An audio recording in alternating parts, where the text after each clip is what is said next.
Well, hello everybody. Thanks very much for coming. I'm amazed at how many people have come along. I'm worried now about what they said in the advertising. Well, I hope you enjoy the session.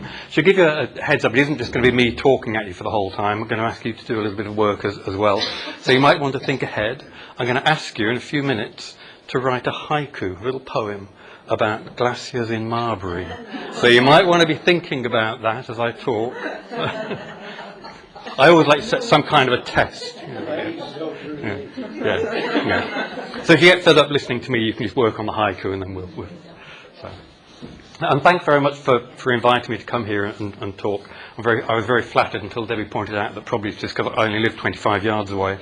So you probably felt safe against the floods, the potholes, the roadworks, or anything else that could hold up a visitor. So anyway, so I'm Peter. Some of you probably know me better as Debbie's husband, because Debbie's become a more familiar figure than I am. Debbie's a familiar figure walking around the village in her yellow wellies in all weathers doing the bird spotting and the moss spotting or whatever.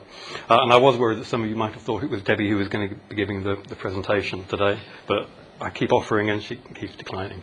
But when we were deciding originally to do this session, it was very much in the context of climate change and the fact that Marbury, say 20,000 years ago, was underneath the edge of a glacier, under an ice sheet, like the ice sheet currently in Greenland or in Antarctica. So it was even harder to get to Renbury then than it is now. Debbie warned me not to try to be funny, so that's probably the last joke of the day. So the context with climate change and glaciers are my particular area of, well, I won't say expertise, but my particular area of experience and interest. So I'm very glad to say it's me today doing the talk, and I'm going to be talking about glaciers in Marbury and some other aspects of Marbury's landscape as well that I hope, given that you'll find to be, I hope, interesting. So who am I and exactly what am I going to be talking about? Well, for the last 40 years, roughly, I've been a geography lecturer at Keele University. I actually retire at the end of this year, so you just caught me before I'm gone. Before 40 years as a geography lecturer, my PhD was in geography. Before that, I did an undergraduate degree in, you can probably guess, geography. So if you're interested in geography, then you're in luck today. I might have something you... My main area of interest and expertise has been glaciers and glacial landscapes, and over the last 40, 50 years while I've been working on glaciers, I've written a number of lots of scientific papers, a number of encyclopedia entries, a number of books about that topic. In fact, if you haven't yet got your Christmas list sorted, I can very strongly recommend my latest book, Glacier, Nature and Culture, which kind of it picks up on what I'm going to be talking about during the course of today, which is the idea of connecting the landscape that we can see around us today, even though the glaciers are long gone, connecting today's landscape with those ancient glaciers and thinking about how that alters not only the landscape itself, but also our response to the landscape or our view of the landscape. And I'll talk a little bit about scientific responses to the kind of curiosity that can arise from thinking about ancient glaciers and the landscape, and also about some of the ways in which people have responded creatively or artistically to the idea that when you look at the landscape around you, it isn't just the present day landscape that you see, it's also that historical landscape, and we can start thinking about, well, there was a volcano erupting over on the eastern horizon 200 million years ago, there were glaciers here 20,000 years ago, the lake, the meres that we have in the village at one point stretched as far north as Manchester and as far south as Telford.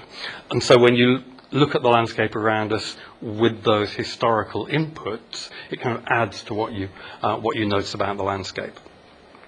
Now, there's so much in the Marbury landscape, I'm only choosing one little bit to talk about, really, so I apologise in advance if I miss out a lot of the things that you might have been particularly interested in me talking about. But I'm more than happy for you to throw in questions as we're going along if I don't say enough about something that you want more about, and also I'll try to leave plenty of time at the end for questions as well. So if you want me to talk about something that I've missed out, you can ask me to fill in the gaps as we move forward. So the work that I've been doing over, I say, the last 45 years or so since I was doing my PhD, has been based in present-day glacial environments, such as this area. This is on the west coast, the left-hand side of Greenland, about a third of the way up, just above the Arctic Circle, and that's an area where I've done lots of work in the past. And what I've been focusing on, to simplify it, is basically looking at how glaciers pick debris up, pick rocks up in one location, move them a bit, and then drop them somewhere else. It sounds like a fairly simple thing to have been studying, but I haven't actually made much progress in 40 or 50 years. It's more complicated than it sounds. Glaciers are often described as being like conveyor belts, because what I just described is kind of what they do. Mountain glaciers pick up debris in the mountains, carry it down the valleys, and then dump it at the edge of the glacier where the ice is all melting away. Ice sheets, like the one we're looking at here in Greenland, stretching off into the distance. Ice sheets, which are big, flat domes of ice, maybe 1,000 kilometers across, they pick up debris in the middle, they transport it to the edges, and then dump it around the edges where the ice is melting. And so what I spent many years doing is this kind of thing in the bottom pictures, circling around at the edges of glaciers, looking at what's happening right at the bottom of the glacier, and trying to investigate the debris that you typically get at the bottom or underneath glaciers, trying to figure out what's been going on in this process of debris entrainment, picking up the rocks in the first place, transport, and then deposition. And the idea behind the work is that if we can figure out how that is working in different glaciers, it works in different ways in different glaciers depending on the temperature, for example, but if we can understand how that process works, then we can look at the debris left behind in places like Marbury. Basically everything here is glacial debris. We can look at the debris in areas such as Marbury, and if you've understood the processes by which that debris is being deposited, we can say something about the glacier that used to be here. So glaciers have lots of different characteristics. Different glaciers in different parts of the world behave differently. My interest has been in working out how our glaciers behaved by looking at the sediments that they left behind. So just zooming in on that particular image to see it a little bit more clearly. This is me, as I say, circling around at the edge of the bottom of the glacier, at the edge of the ice sheet. And this shows how you can interpret from what's in the glacier, and looking at the debris that's in the glacier, you can work out things about, for example, whether the glacier is extending or compressing. You can work out things about the temperature at the base of the glacier, for example. So what you're looking at here is the very bottom section right at the edge of the Greenland ice sheet. And the top part of the photo shows old ice, and when I say old ice, I mean maybe 100,000 years old, maybe older. It's a little bit difficult to be precise in this particular area where we were working, but potentially hundreds of thousands of years ago, this ice was created by snowflakes falling on the summit, the surface of the Greenland ice sheet, right in the middle of the ice sheet, and then gradually over those hundreds of thousands of years, the snowflakes get buried by more snowflakes, year upon year, buried into the ice sheet, crushed and compressed and turned into ice, and then flowing downwards to the base of the ice sheet 3,000 meters deep, and then slowly outwards towards the edge of the ice sheet, where many thousands of years later we see it emerging at the margin. So this is basically crushed old snowflakes. But underneath that, in this bottom section, which you can see looks different, what we have there is layer upon layer of ice with lots of dirt in it, ice with lots of dirt, ice, dirt, ice, dirt. And by doing chemical analyses on the ice, we can work out that whereas this is crushed ancient snowflakes, this is relatively recently refrozen water. So freezing ice from a liquid gives you very different chemistry and physical structure from making ice by compressing snowflakes. And so what this basal ice layer tells us is that there must have been water at the glacier bed some distance inland from the margin, and that water froze as it approached the margin. So by looking at this basal ice layer, we can infer characteristics of the basal thermal regime, the temperature regime underneath the bottom of the glacier, that there must be a warm interior section and a cold exterior section, which is typical of lots of ice sheets, because where the ice sheet gets thinner near the edge, the base can cool down more, so you get freezing around the margins quite typically. And that idea is backed up also by this debris layer that I've marked within the ice. There's glacier ice below it and glacier ice above it, but a debris layer, just like the debris at the bottom, kind of intercalated within the ice there. And that happens where the ice folds or thrusts, and you get debris carried up from the bed into the ice above. And again, if that's happening, then you can work out something about the flow regime. You know, it's a compressive flow regime rather than an extending or stretching flow regime, for example. And that fits in with the idea of freezing at the glacier margin, which we got from looking at the basal ice. Well, that's supported by the idea of thrusting within the glacier as it approaches the margin. So we've put together all these different types of evidence to try to work out what the glacier was doing. Now, this pretty much looks exactly like I imagined the glacier in Marbury looked about 18,000 years ago. So I could say, if I was just a little bit older, I could say, this is me in my back garden over the road looking at, but it could be, that's exactly what it could have looked like 17, 18, 19,000 years ago in Marbury. The edge of an ice sheet that stretched north to Scotland and beyond and to Scandinavia and all, covered the whole of Ireland. That was just finishing just south of Marbury, and then the margin retreated gradually northwards across Marbury. So this is what we look like, say 17 or 20,000 years ago. And what I'm going to do at the end of this session, I'm going to send you off to be citizen scientists looking for evidence in the landscape around us. Basically just dig a hole in your garden or walk through a field or walk up a sandy, any of the many sandy roads that we have around here, look at the debris which is lying around, and from the characteristics of that debris there'll be things that you will be able to work out about the glacier that was here. Now as soon as you start talking about glaciers that used to be here and that have now disappeared, we start thinking about climate change, environmental change and so on. And I did think of maybe having this whole talk around that topic of climate change, but at the moment it's a pretty gloomy topic. And so I thought rather than talking about the impending catastrophe and the end of humankind as we know it, I thought we'd have something a little bit more cheerful and something a little bit more locally focused. So I'm going to take these ideas of glaciers that used to be around the place and not think on a big global scale, but think very much on a local scale and think about things we can see around Marbury that relate to this history of environmental change. So I want to begin with an exercise that I've done in the past with students to help them to think about their own local environments, just to kind of get their brains working a little bit and to try to see things in different ways. I always argue that the whole point of doing geography, I say to my geography students, is that by doing geography you'll understand the world better, and if you understand it better you'll appreciate it more, and if you appreciate it more you'll enjoy it more, and you'll see more interest in it. So I always say that geographers should be walking around like that. This is a photo that a former student sent me after their Iceland field trip. And I just love their faces saying, wow, look at this, ooh, look at that.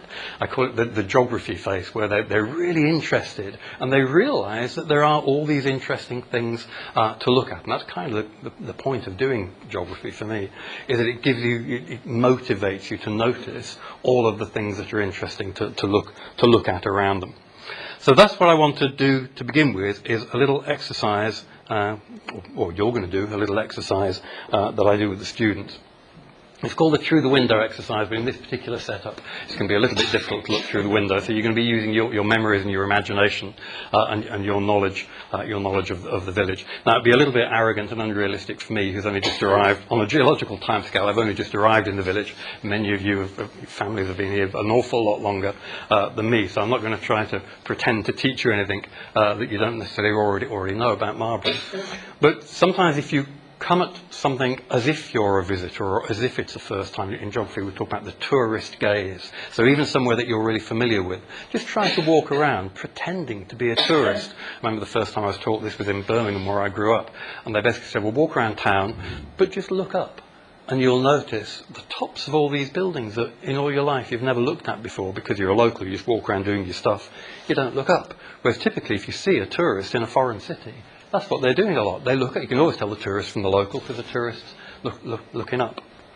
So trying to see things in different ways is an interesting thing. So I have a glamorous assistant today, Debbie has a glamorous assistant who is going to ask her. For this exercise, what I want you to do is jot down, Debbie's going to hand out some notebooks in case you don't all carry a pen and pencil with you. Why not? If you don't have a pen and pencil with you, Debbie's going to hand out some notebooks that you can use. And what I'd like you to do, you can do this in groups, you don't need to do it all individually, each group, just have a little think. What would you list, or what would you write down, when you think of Marbury, what do you think of? Or if you were telling somebody, oh yeah, Marbury's good, it's got, what's on your list? So what are the chief characteristics, if you like, of this village? Now, it might be, I say it with students, I say literally, look out of the window and write down what you can see. And they say, oh, I can see the sky, the trees, the grass. I say you can do it in groups, or are you managing? So what are the first things that occur to you when you think of Marbury?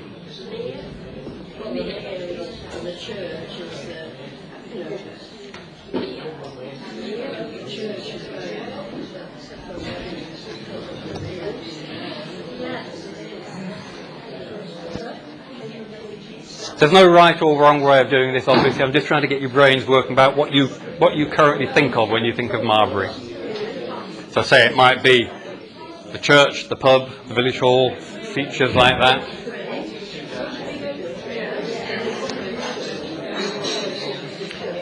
The ancient tree, the potholes.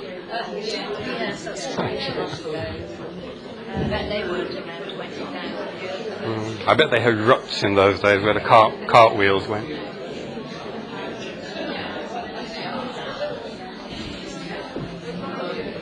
So it doesn't have to be exhaustively long, just jot a few things down, and then what we'll do is I'll encourage you to keep this list going as we carry on through the session.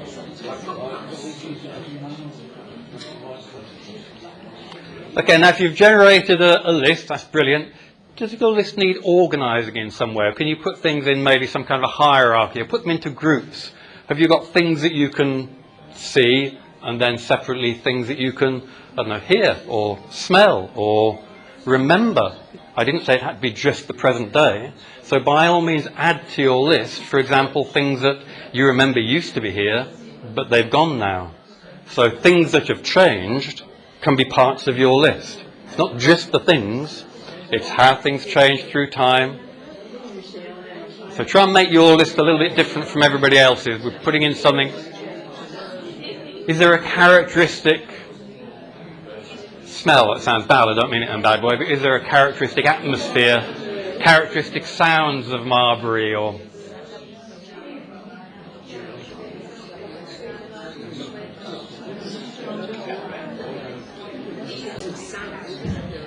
Now, carry on doing this, but I'm going to kind of talk over you while you're doing it.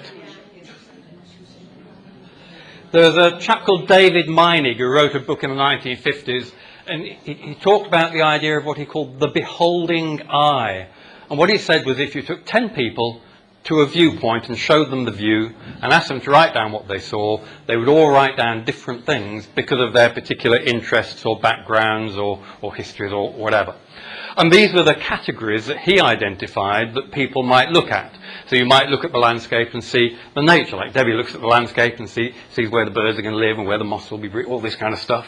Or you might look at it and see a system, so you might see how things are connected together. You might see it as landscape as wealth. You might notice the economic factors. You might see a problem that needs fixed, like broken drains or a tree that's fallen over the road and needs to be moved, whatever it might be. So if you think about these different ways of looking at the landscape, does that prompt you to think of maybe something that you hadn't got on your list, that maybe you could include a different perspective on something or an additional way of looking at something? So for example, if you included the tree in front of the pub, well, yeah, brilliant. So what's that? Well, it's landscape as nature, certainly. It's also a habitat. Lots of things live in that tree. Well, you could think of it as a problem because that branch fell off not long ago. If there'd been someone sitting on the benches at that point. So if you're an insurance assessor, you'd look at the tree in a very different way from how you might look at it if you're a bird spotter, say. In fact, we had a friend come for tea a couple of weeks ago, and he came into the village from a different direction that he normally comes in. And coming in from the new direction, coming in from Whitchurch, he kind of noticed the tree for the first time. He said, "Wow, what a beautiful tree you've got in front of the pub." And he's been to the village 30 or 40 times before, but coming from the Rembury direction, and never really noticed it. So on that occasion, he was seeing the tree from an entirely aesthetic point of view, how it made the... So your lists, even though we all begin by saying, well, there's the church, there's the mere, but then hopefully your lists have kind of diverged a little bit, and you've all got slightly different things.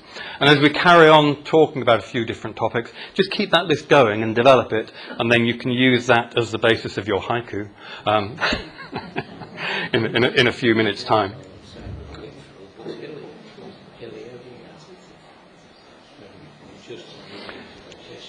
Now, as I've checked, you've probably heard of Marcel Proust, who wrote the book In Search of Lost Time. And there's a great line from Proust, it's a great line for geographers, where he says, basically, that exploring the world or discovering new things isn't about just going to new places. It's about seeing through new eyes. And that's how he thought we travel not only like on the bus or the train, we travel in our minds by hearing what other people say and seeing the world through from their point of view. And that's what we're kind of beginning to try to do just now. But how do we do that? Now, for example, I mentioned earlier, obviously a lot of you have been in the village, or your families have been in the village an awful lot longer than I've been here. And when we first arrived, we were lucky, lots of people told us about things that they remembered from the past. So where we live, we're opposite the village hall and the school as was. Well, people said, well, that school was, I went to that school.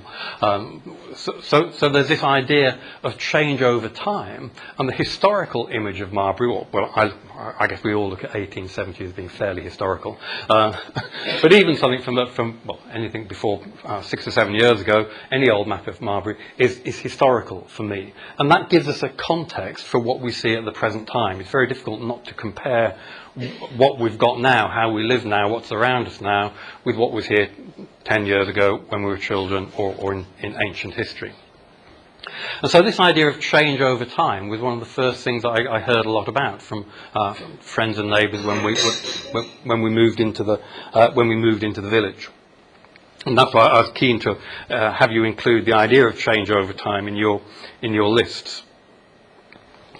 And when I first arrived in Marbury, I was thinking back over it when I was putting these slides together, and I thought, to a large extent, my first image of Marbury was also, even though I'd never been here before, my first image and the things I noticed first were also to do with change over time.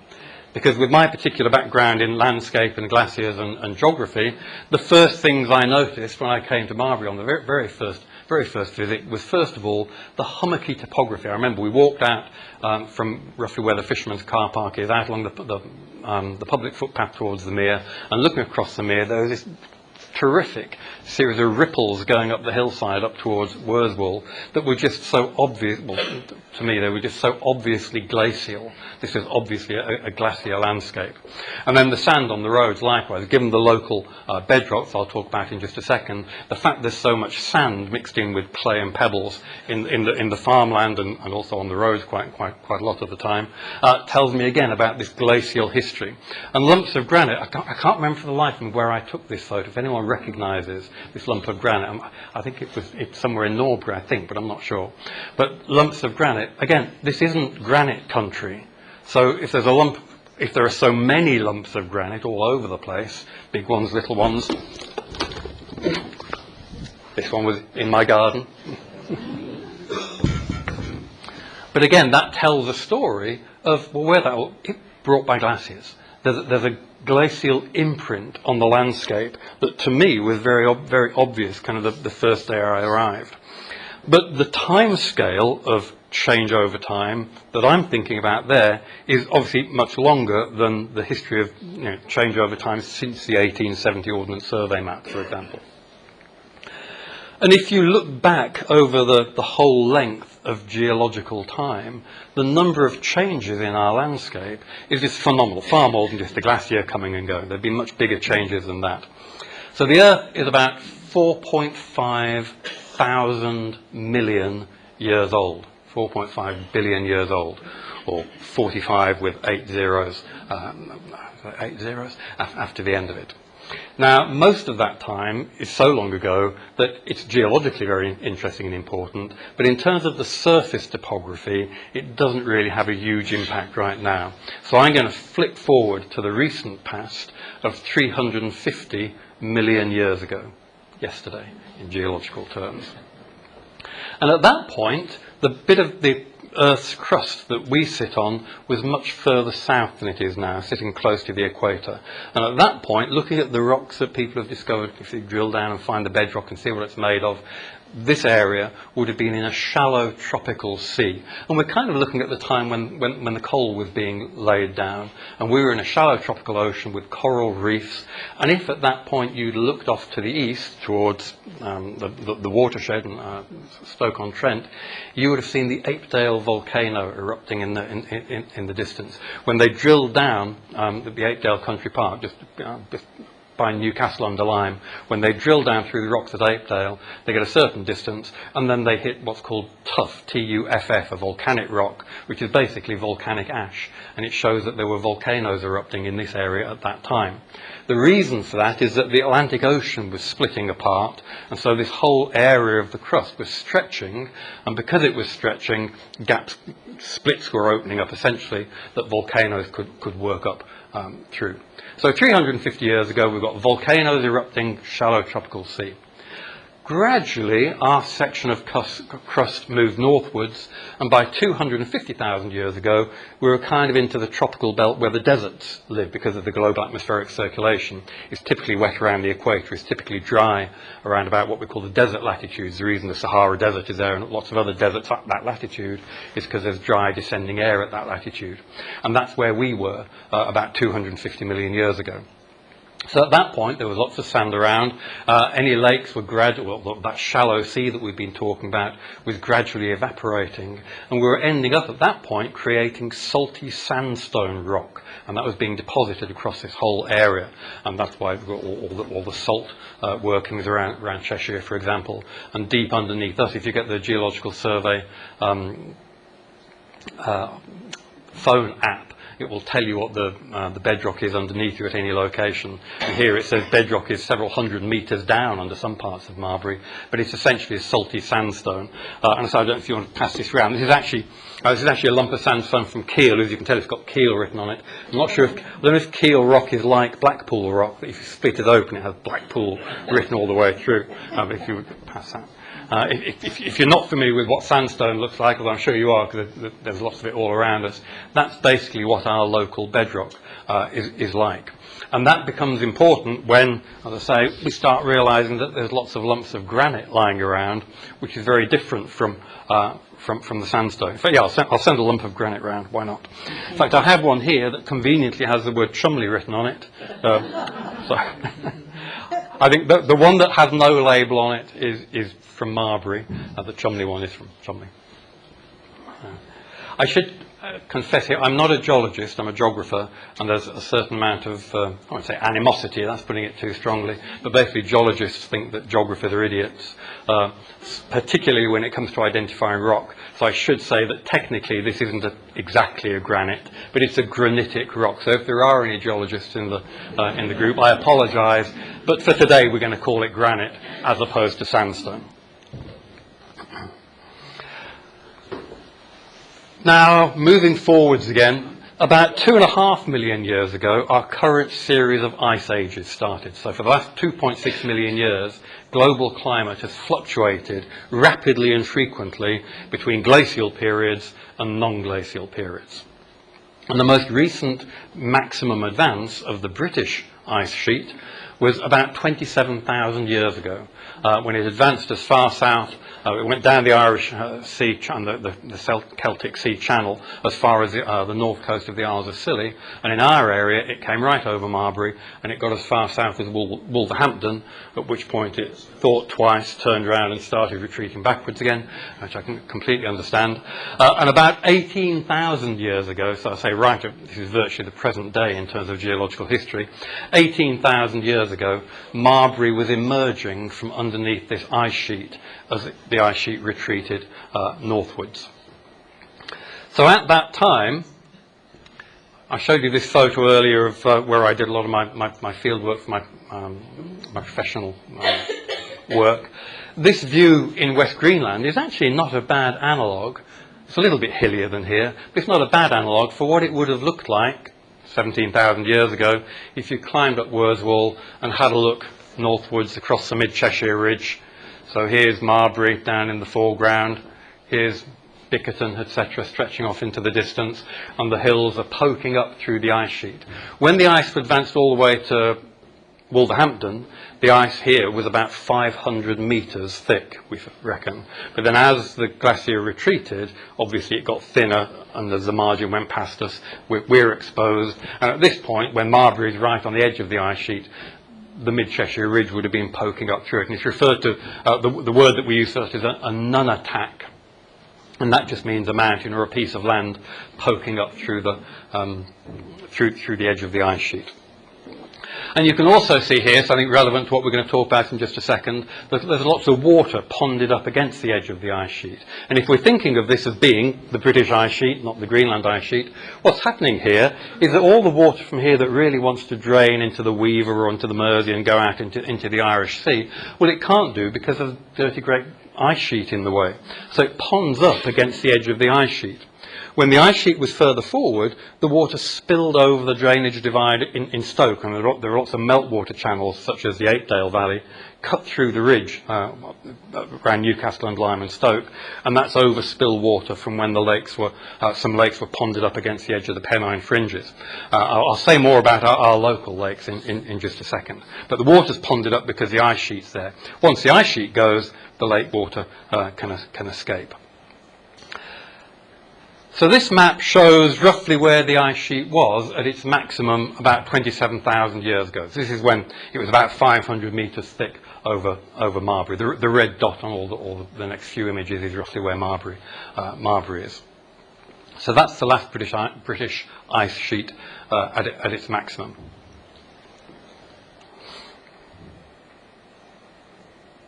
Now at that point, so I mentioned before, we think of glaciers as being like conveyor belts. So this diagram is really for a mountain glacier rather than an ice sheet, but the same idea applies. At the top end of the glacier, there's lots of inputs into the glacier system, not just snow and ice building up the glacier in its accumulation area, but also entrainment of debris into the glacier by erosion underneath. All that debris is then transported through the glacier, and then the bottom end of the glacier, or the edge of the glacier, as the ice is melting away, all of that debris that the ice is carrying gets released. And if the glacier margin is gradually moving forwards or gradually moving backwards, that debris gets released and spread over a big area. If the margin pauses for a while, the climate isn't changed for a bit, or there's some topographic constraint that's holding the margin in the same place for hundreds or thousands of years, well then it's like the end of a conveyor belt. If you stop moving the conveyor belt around and just leave it in place for a bit, it's dumping all its stuff in the same place for a while. So you get a build-up of this sediment, and you get the creation of what we call moraines, which are piles of debris left behind by the glacier. And these are a couple of photos I took just walking around the fields in Marbury, showing little stones, boulders like the ones that you've been handing around, that are clearly not local bedrock.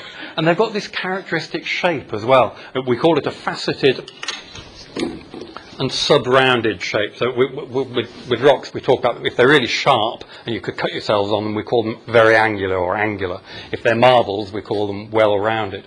Boulders that have been dragged along underneath the glacier, scraped along the ground for a bit, then rolled over a little bit, then been in water for a bit, then been dragged along a little bit more. They have this characteristic shape where there are flat bits and rounded corners, then another flat bit. So they're sub-rounded, not fully rounded, and they have these facets, so faceted sub-rounded boulders. And that's something you can keep your eyes open for as you're walking around. Typically, if you find a lump of sandstone in the local area, it won't necessarily have that shape because it hasn't necessarily come very far. But when you find the lumps of granite, they've been dragged hundreds of miles at the base of an ice sheet, so they typically have that shape. I won't pass this one round. So if you drop it on your toe, you'll sue me. So, just to clarify, till is the name of the material. So all the stuff that glaciers dump, the material is called till. If it makes a landform, like a hill, like a moraine, well, that's called a moraine. And these rocks which are out of place, geologically lost, they're called erratics. So if I use those words over the next few slides, that's what we talk about. Till is just the stuff. So till is material, moraine is the landform created from the material, and erratics are these boulders that are out of place. So if we look back at So these erratics, I say they're geologically out of place. Geologists can track where they come from. From even a lump of granite, not all granite is the same, we can work out exactly where in the country any particular granite boulder came from. And this diagram, map of northwest England and southern Scotland, Wales, here's us, and these green lines indicate the direction of flow of ice. And a lot of the granite that we pick up in our area has come from the Criffel area of southern Scotland there, and we also pick up some volcanic rocks from the Lake District, and they're dropped in this area. Now further west ice travelling down from those areas with those rocks in them met Welsh local ice expanding from the Welsh mountains that kind of kept the Scottish ice away.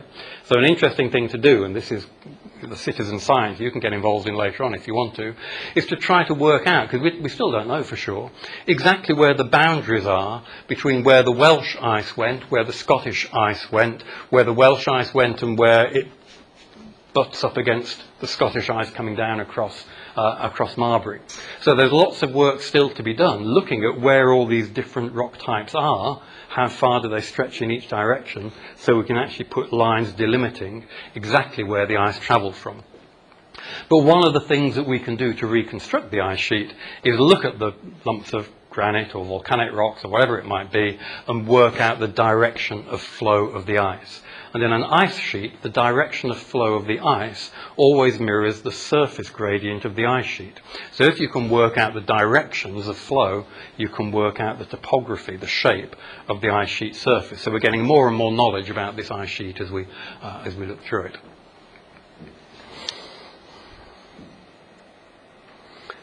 I love this photo. This is the edge of the Greenland ice sheet. It's very, very, very clean because we're at a location where a flood has just swept past, so all the fine debris has been removed and we're just left with the coarse debris. And what we've got is all these rocks emerging from under the front of the glacier. The glacier is retreating, and what it's carrying is just being left behind on the surface there. And you can't really tell in this photo, but the rock type of the bedrock is very different from the rock type of these boulders. And those boulders are granite, a lot like what we've got in our local area. And you can see they're the same shape. If you remember the photo I showed of the boulder that I think is in Norbury, if you've looked at the boulder, for example, at the entrance to the pub car park, or the miniature version here that I've been passing round, it's got that very distinctive, faceted, flat bits, sub-rounded shape. So this is where we look at a modern day glacier and say, look, that's how it works. Well, yes, look at our boulders in our garden. Aren't they the same? And we can identify that we're looking at glacial boulders in our local area. Now, like I said before, the glacier is like a conveyor belt. When it pours, when someone's pushing the conveyor belt forward or dragging it backwards, when they pause, the conveyor belt is dumping stuff out in one location for a period of time. And so we can pick out the pause locations of the margin by where there's a topography of moraines dumped by the glacier. And one of the biggest moraines in England, a little known fact, one of the biggest moraines in England is one which stretches, is this one, and it stretches roughly from Wrexham through Whitchurch and up to Rhine Hill, just north of Newcastle under Lyme. And it's a big moraine reflecting a standstill during the retreat of the glacier as it made its way backwards from its Wolverhampton advance. And so for quite a long time, Marbury was in what we call an ice marginal location. And right at the edge of the glacier, the ice marginal location, lots of interesting things are happening. There's moraines being created by the conveyor belt dumping of debris. There are often, as we saw before, lakes dammed up against the edge of the glacier. There are meltwater channels, all sorts of different features created there. And one particular feature which people like to talk about, I get a lot of questions about this, is kettle holes. And a kettle hole is a feature where a bit of ice from the glacier gets buried in sediment as the glacier is retreating, and the glacier disappears, but then underground, after the glacier is gone, is a lump of ice. And gradually, over hundreds or maybe even thousands of years, depending on the climate, that lump of underground ice will melt. And as it melts, it leaves a hole, so the ground collapses in around it, and a lake might form in there, and that's a kettle hole. And throughout the UK, people are maybe because it's something we learned about at O-level. If you do O-level geography, kettle holes are really big. So anyone who's done O-level geography loves kettle holes. And so the first question they ask when they see a lake anywhere that there's been a glacier is, kettle hole, is it then? And so I have indeed been asked a lot whether Marbury meres are kettle holes. And I'm not going to give you a definitive answer. I'm not going to get into that today. That's a whole different kettle of fish. They may be. Hi, I didn't mean to be funny. Write that one down for next time. A kettle of fish, I like that. I also promise not to laugh at my own jokes. Yeah, but it may be that the meres here are kettle holes, but I don't feel the need to say that they must be, because there's a bigger story going on that I think we can fit our meres into. So they may be kettle holes, they may not be kettle holes, but there's a bigger story. Because this is a map of what's called Glacial Lake Lapworth. It's named Lapworth after the geologist who first identified that it had probably happened. So here's us, here's Wrexham, here's the Wirral. And here is the Iron Bridge Gorge, because this Glacial Lake Lapworth stretched all the way from Wigan, Manchester and Bolton, got deeper and deeper and deeper, couldn't escape to the northwest because there's an ice sheet here blocking its way. The national watershed comes down here, so it couldn't escape over that way. And the first gap that it found, the first time it found low ground to escape through, was the Iron Bridge Gorge. And one argument is that the Iron Bridge Gorge was caused by overspill from Glacial Lake Lapworth, which I think we should call Glacial Lake Marbury. And just to give you a bit more detail on that, it's an interesting story. This is the shoreline that's been mapped 101 metres above current sea level. And that's kind of when the lake was at its largest. And at that point, pretty much, well, if you look at the Ordnance Survey map of Marbury, most of Marbury is below 101 metres. I'm not sure where the word will poke up, just a little bit above that. But most of Marbury is below 101 metres, so at that stage, we're in the lake.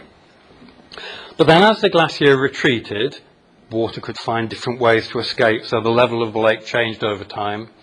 And there was a period where, during an extended still stand period, this was the extent of Glacial Lake Lapworth, and the shoreline was at 76 metres. And if you look at the Ordnance Survey map of Marbury, I'll show you in just a second, most of Marbury is above 76 metres.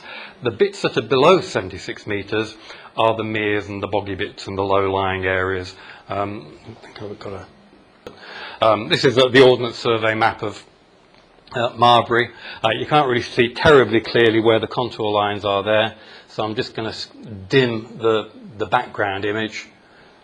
And this is a 75-metre contour, so the 76-metre contour is just fractionally outside that. And so this whole area in here, the meres, Croisley Meres, out to the canal, is all basically in Glacial Lake Lapworth, even at that reduced stage. So when I saw this, the first thing when I was trying to think, well, why are the meres here? Are they kettle holes?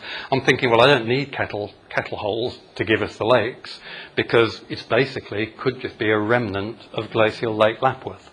And the reason it's still ponded up is because there's some slightly higher ground created by some of the moraine hummocks, giving us a closed basin. Having said that, I imagine in the discussion afterwards, people might tell me how deep the mere is, I gather. Sophie was telling us how deep it is. And that would be an argument for, well, maybe there is an element of Kettle Lake in it then. So, as with so many things, don't really know for sure, and it's an interesting thing that we could try and look for more evidence to find out more about. So when you're thinking of keep going on your lists by all means, but this is kind of, I'm coming onto my kind of list now. When I look out over Marbury, well, what do I see? Yeah, we're looking out over the mere into the church, yeah. But now I'm looking out over the shoreline of former Glacial Lake Lapworth that used to stretch to Manchester and down to Telf. So we're kind of seeing something new in the landscape now, because we're remembering the glaciers from 20,000 years ago. Or if we climb up Wurzwell, so this is the photo I showed before from Greenland, and here's the present. Thank you for Debbie, I think, for these photos. But this is the view now, looking across, is that Croisley Mere, the old Glacial Lake Lapworth, to the Nunatak, the Bickerton Nunatak that was poking up through the ice sheet 20,000 years ago. Well, to my eye, I always say to people that one of the kind of life-changing adventures I had was going to Greenland and looking at modern day glaciers. And once you've done something like that, once you've seen a present-day environment, be it glaciers or deserts or whatever it might be, then you come back and look at the ancient version. It kind of hits you in the eye. Charles Darwin, who lived not far from here, didn't he, at some point? I'm going to mention him in a minute. But Charles Darwin, he went to Cwmidwal, and he said, a house burnt down by fire couldn't tell its story any more plainly than this valley does, because it was so obvious that it used to be glaciated. And we have that right here, the Bickerton Nunatak, or this is the view. So here, again, from heading up Worswall, here's the church. So looking eastwards, and if you look on a clear day, which I realise my photograph is pointed a little bit too far to the left. I was going to try and get a fresh one, but we haven't had many clear days. But if you look eastwards and just southeastwards a tiny bit, you can see on the horizon Mow Cop. You can see the big mast at High Lane, which is Apedale, where the volcano was. So you can imagine the volcano erupting. The little dips in the skyline, those are meltwater channels cut through the drainage divide. And the Mare Hills, which you can see, again, there's a little pylon on top. You can see those from up there. That's where Darwin was living when he wrote his Origin of Species, some of his Origin of Species work. So there's so many interesting to a whole talk just about that. So there are so many different interesting things that we can see from Marbury once you start extending your view into the geological past. So I'll pause for a second and just get to look again at your lists and see how your lists are coming on. So if there's anything you want to add to your list, I'll give you a minute to do that. But then I'm going to ask you to think about, well, what are your responses to that list then? So you've got a list now of stuff that you think is in Marbury. Maybe you've added something to do with the glaciers or volcanoes. Maybe you haven't. Completely up to you. But you've now got you've got your list. So what's your response to that list? Different people respond in different ways. Some people are struck by a scientific curiosity, and maybe you're just burning to figure out, well, what do you mean baseline has different chemistry depending on maybe that's your question. Or maybe it is, well, if the lake's so deep, why isn't it a kettle hole? Maybe you've got, where do these erratics come from? Where was the edge of the mud? There's so many sciencey questions that you could ask. Maybe that's what you're interested in. Or maybe you're thinking from a completely different point of view and you're motivated in some kind of artistic or creative way. I'm going to say, well, we've kind of said a lot about the science side already. I'll say one more little thing about that before we finish. But then I also want to say a little bit about the arts side.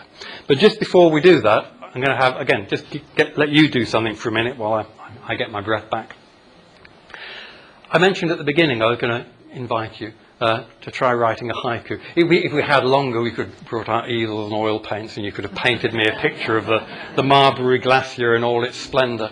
But I just thought, what's the shortest, quickest, easiest kind of artistic response to something is to write a tiny little poem. So a haiku, if you're not familiar with haiku, Japanese form, the way they work in English is that basically you've got 17 syllables to play with. And they have to be organised in a line of 5, a line of 7 and a line of 5. Now, typically, there's some kind of thematic break between one of the lines and the other two lines. You might have like a scene setter and then 2 event lines. Or you might have an event and then 2 follow-up lines.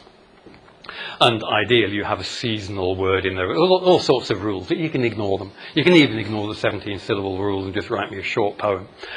But the famous example that people always use of what a haiku is the frog in a pond haiku, which says, an old silent pond. A frog jumps into the pond, splash, silence again. That's apparently a very famous haiku. So I made one up for Marbury glaciers just to get you started. Ice Age Marbury, glaciers carrying rocks. They are still with us. 575. Give it a go. Give you 1 minute. You've got 1 minute.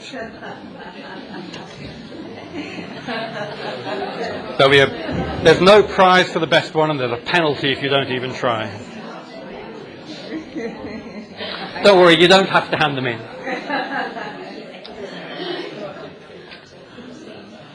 Or draw a sketch, or write a short story, or do a dance, anything will do. Respond creatively to the idea of glaciers in Marbury.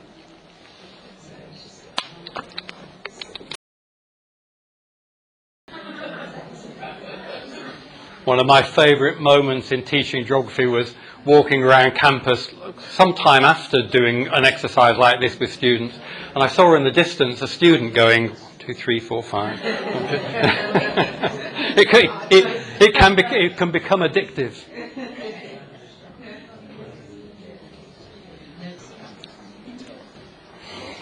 Okay, well, you can carry on working on your haiku by all means as we drift onwards.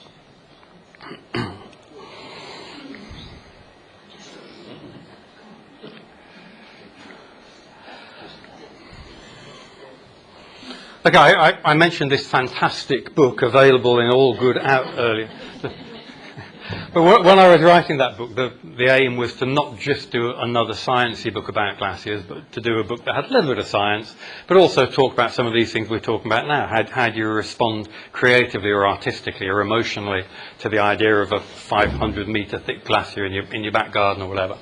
And when I was writing the book, one thing I did was I literally just Googled the word glacier and went as far in as I possibly could and just found basically anyone who had ever used the word glacier in any context that seemed weird to me. And I wrote to them. So, for example, a chap called Ned Self, never heard of him. He's a steel guitar musician based in Hawaii, and he produced an album of Hawaiian steel guitar music, and it was called Glaciers Come, Glaciers Go. Dear Ned, I'm a glaciologist. What are you doing using the word glacier for Hawaiian steel guitar music? And he wrote back very politely, very friendly, and he said the reason was because what he was talking about in his music, glacier was a great metaphor for what he was trying to represent. And he said, we inflate our current problem or obsession into a giant megalith that seems forever unchanging, when in fact it'll soon melt and fade into the next thing that will occupy our thoughts. Glaciers were a perfect metaphor for that, large and permanent, but over time they advance, retreat, and are in constant flux. The key is one's perception of time. A step back into a geologic or cosmic time frame reveals the folly of our seemingly insurmountable problems. There you go, put that in a haiku. So he's kind of landscape as language, or landscape as icon or symbol or metaphor, as he says. So I thought, well, that's good. I'll keep writing to more people and see who else comes up with what. I also discovered some really good music in doing this. In particular, I now love this chap, Peter Broderick, and his music. And he wrote an album called Float, and he had tracks on it called Glacier and Another Glacier. And I listened and I thought, I don't know. So I wrote to him and said, what are you thinking? And he said, well, I was thinking about glaciers as I made the music. And he said, the apparent simplicity of them, I mean, yeah, pretty simple, a big block of ice, but this sort of grand mysteriousness. And with the music, I love this image of an enormous block of ice slowly creeping along. So he's motivated, or he's inspired by the idea of the glacier to do his particular kind of music. And there was, following through that link, I then found a dance group in North America, in the States, who'd won a dance competition by dancing Glacier to Peter Broderick's music. And so I'll put the link up, all these slides, by the way, I'll put them on the Marbury WI Facebook page, so you can follow the links if you're interested. But basically, they represented through the medium of dance the idea of an ice margin. And it was actually brilliant. It came forward, then they kind of all retreated, then they disappeared. It was terribly sad when the last bit of ice, the last dancer, kind of melted away behind the scenes and the glacier was gone. But it was a really brilliant representation to his music of the idea of glacier. And there's loads and loads of these uses of glaciers in art. A lot of them are what we call art-science crossover. So Jill Pelto is the daughter of a famous glaciologist called Marbury WI, and she's now become a very famous environmental artist. But her art is based on scientific data. So she's actually taken a graph of something to do with glacier retreat over time and turned the shape of the graph into a picture of the glacier. And I edit a book series on climate change, and her dad, Mary, wrote a book in that series, and she did the cover design based on her art drawn from scientific data and using that as the basis for the work. And I was even involved in a little bit of this myself. years ago, I was involved with an artist called Miriam Burke, and she was looking for a glaciologist. I was the best she could find, apparently. She ended up with me, which I'm not sure was quite what she expected. But she was really interested in the work we'd been doing in Greenland and Iceland. And I always carry a teaspoon with me. In the field in Greenland, I always used to carry a teaspoon with me, because you never know when you're going to want to eat a tin of mackerel or scoop some mud out of the river or whatever it might be. And so in a lot of my photographs of ice crystals and stuff, there's a teaspoon for scale. And she was in love with this idea of teaspoon for scale. And she said, "How big is a teaspoon?" I said, I don't know. About the size of a teaspoon, isn't it? I thought that was good enough. And she said, "Oh, no, that's not good enough." And so, you won't be able to see, but this special teaspoon that I now carry, she had it specially made, and it's engraved in centimetres and millimetres. And it went centre stage in this art. We had an exhibition in Newcastle Borough Art Gallery, and we put this spoon on a plinth under a glass case, and people came and gazed in it in wonderment at the glacial teaspoon, and it was art. Now it's just a teaspoon again. But glaciers and glacial landscapes, and landscape in general, inspire people in lots of different ways. So there's artistic inspiration like that. And I'm just, to finish off with now, I'm just thinking, well, maybe you're inspired artistically, and we'll have hundreds of paintings of the Marbury Glacier deposited on our front doorstep, a moraine hill of paintings on our doorstep next week. But what about alternatively? By all means, we could go the scientific route. And the easy one, the obvious one, the one that I just can't help doing all the time, I think it winds Debbie up. Debbie's saying, "Oh, look, bird, oh, look." And I'm thinking, "Oh, look, rock, oh, look, rock." Pick that rock up, will you? Bring that home, put that in your pocket.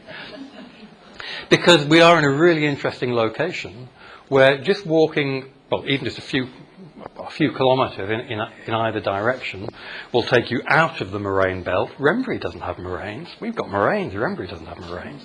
If you walk or drive from here to Wrenbury, you're in the hilly, bumpy bit for a bit. Then when you get down towards the railway, it kind of flattens out, and the road goes straight because they don't have to navigate the hills. Well, that's glaciers, that's moraines. If you drive to Newcastle and Lyme via War from Whitchurch, you're following the line of the War moraine. If you get car sick, that's a bad way to go, because you're driving up and over and round and the moraine.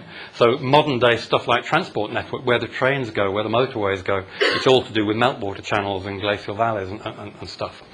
But our little thing of the lumps of granite, and how far through our fields the lumps of granite extend, is really interesting. Just the other day, I realised that I was only like a mile away. I thought, well, why aren't we I was actually collecting granite for today, and I failed. There was no granite in that field. Well, why not? What's going on? Well, I don't know, and nobody knows yet. So there are actually opportunities to do real science, just walking around looking at bits of granite and trying to... You could do this yourself, just reconstruct where the glacier came from. So there's lots of stuff that you can do on the basis of what we've been talking about. Now, as I said at the beginning, Marbury, we haven't lived here that long, but it's already obvious to us. It's a fantastic place in lots of ways, not just for the geography, but for the geography and landscape and for the history. There's an awful lot of things around here that you can get interested in and you can get enthusiastic about. I teach a module, I teach, it won't run again, I taught for many years a module called Inspirational Landscapes as part of the geography degree at Keele. And I would say that Marbury is one of those. There's enough here to look at and think about and be enthusiastic about that it is inspirational. And so I hope, kind of drawing to a close, I hope that maybe there was something that we mentioned today that maybe inspires just a little bit of something in you, a little bit of scientific curiosity, or maybe a little bit of something that you can respond to in some kind of creative or artistic way. That would be just fantastic. So I've tried to, I'm not sure if I think I've left a few minutes, if anybody does have any questions. So for example, if you'd like me to embark on climate change, we've got 4 minutes. But yes, if you do have any questions, then that'd be great. And I'm also happy if you want, I'll take questions kind of later. You can email me or get me on Twitter or whatever. And I'm always happy to talk about glaciers at great length.